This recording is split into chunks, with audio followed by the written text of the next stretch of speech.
चतरा में बहुजन समाज पार्टी के लोकसभा प्रत्याशी नागेश्वर गंझू ने नामांकन दाखिल किया। इस अवसर पर चतरा और लातेहार जिला के हजारों बीएसपी कार्यकर्ता उपस्थित थे। बीएसपी चतरा लोकसभा प्रत्याशी नागेश्वर गंझू हजारों कार्यकर्ताओं के साथ जुलूस की शक्ल में चतरा समाहरणालय तक गए। इससे पूर्व सभी कार्यकर्ताओं ने बीएसपी प्रत्याशी का माला पहनाकर तथा नीला पट्टा देकर स्वागत किया। उसके बाद चतरा में एक सभा का भी आयोजन किया गया, जिसमें बीएसपी के झारखंड प्रभारी एमएच खान, आरपी रंजन, आकाश कुमार गौतम, विनोद राज, चंद्रशेखर दास, निर्मला भारती, हाजी जैनुल आबेदीन, दर्शन गंझू, हरदयाल सिंह, अनिल उरांव, रामोतार राम तथा दिनेश्वर भुइयां और बीएसपी प्रत्याशी नागेश्वर गंझू ने भी इस सभा को संबोधित किया। उपस्थित कार्यकर्ताओं ने एक स्वर में बीएसपी प्रत्याशी नागेश्वर गंझू को विजयी बनाने का संकल्प लिया। इस मौके पर प्रदेश सचिव विश्वनाथ गंझू, रफुल अंसारी, रमेश गंझू, सुखी गंझू, प्रकाश कुमार सहित हजारों की संख्या में लोग उपस्थित थे।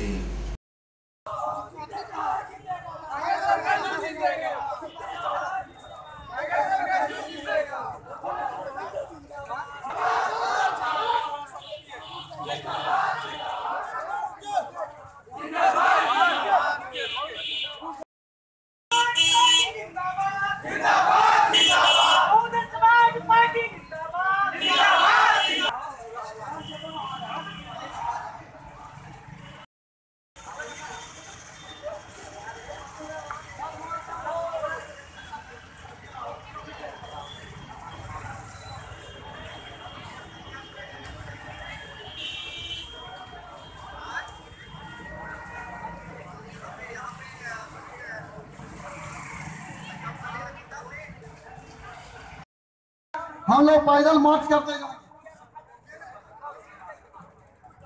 सबसे पहले मैं चतरा लोकसभा से जितना गांव गजर से आए हुए लोगों को, हमारे ओर से सभी को झारखंडी जोहार। और रूट जो है ये नगर भवन का जो रूट है सुमान रोड होते हुए केसरी चौक, और हम इस झारखंड ये नगर भवन मैदान से हम लोगों को नॉमिनेशन के लिए कैसे जाना है, ताली जोरदार हो जाए। और हमारे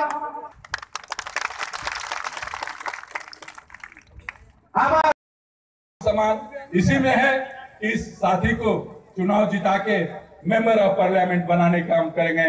इन्हीं शब्दों के साथ आप एक बार जोरदार नारा लगाएं, बाबा साहब अमर रहे, बाबा साहब अमर रहे। साथियों, इसी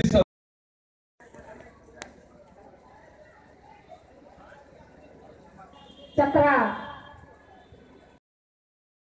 यदि मेरी बात समझ में आई हो तो आप एक बार अपना दोनों हाथ उठा करके बहन कुमारी मायावती जी को ये भरोसा दे दें, समझ करके लड़ा जाएगा। धन्यवाद।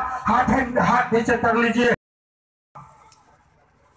बहुमूल्य समय निकाल कर पहुंचे हैं, इसी को आपको एकता को परिचय देना होगा। मैं बता देना चाहता हूं, एक बार आप लोग से रिक्वेस्ट है, प्रार्थना है, आशीर्वाद एक बार दे दें। उसके बाद हम बता देना चाहता हूं कि विकास क्या चीज होता है। ये आपका भतीजा विकास क्या चीज होता है, ये विकास करके दिखाएंगे। आज मैं 9/4/2019 को आज इस सभा में आपके सामने अपने बातों को रख रहा हूं। मैंने बहुत गैस की कीमत आज 850 900 हो गया, 450 से 1100 हो गया। ये झांकी में मत आना। कहा है कि अमन बिक रहा है, चमन बिक रहा है, गरीबों का बदन का कफन बिक रहा है। ये है बीजेपी के सरकार। अगर आपको बचना है, आपके अपने अधिकार को बचाना है, तो बाबा साहब ने कहा था कि क्या कहा था उन्होंने, आगरा की मीटिंग में जब दुखी हो गया तो कहा था कि वतन का कर्ज था मैंने चुका दिया, धरती लहू के प्यासी थी, मैंने लहू बहा दिया। अरे पढ़े लिखे समाज, तुझे तो समाज को बनाने के बाद कह दिया, लेकिन तू तो समाज को ही जला दिया। ऐसा काम इन लोगों ने किया। अगर माननीय सांसद लोगों ने आज रखा जा रहा था 200 बिंदु जो आपका मिला था एससी एसटी ओबीसी का लेक्चरर प्रोफेसर का, उसको 13 बिंदु पर लाके रख दिया, कोई नहीं बोला। और हमारी बहन जी ने क्या कहा, उसी सदन में कहा कि सुनो, अगर हम गरीबों की आवाज नहीं रख सकते, मैं अपने समाज के लोगों के दुख और पीड़ा को इस सदन में नहीं रख सकता, मैं अपने संवैधानिक अधिकार को बात को नहीं रख सकता, तो मैं इसी सदन में नहीं रहना चाहता हूँ। मेरी तुम इस्तीफा लो और सदन में इस्तीफा देके आज बहन जी पूरे देश में मान सम्मान की लड़ाई लड़ रही हैं। और झारखंड में 14 लोकसभा पर उन्होंने कहा, कांग्रेस की बात मैं कह रहा हूँ, देने वाले समाज बनो, अपने बेटा को भाई को सदन में जिता के भेजो, ताकि वहाँ कानून बना के अपनी माँ बहन बेटियों को हक अधिकार को रोक बना सके, बचा सके।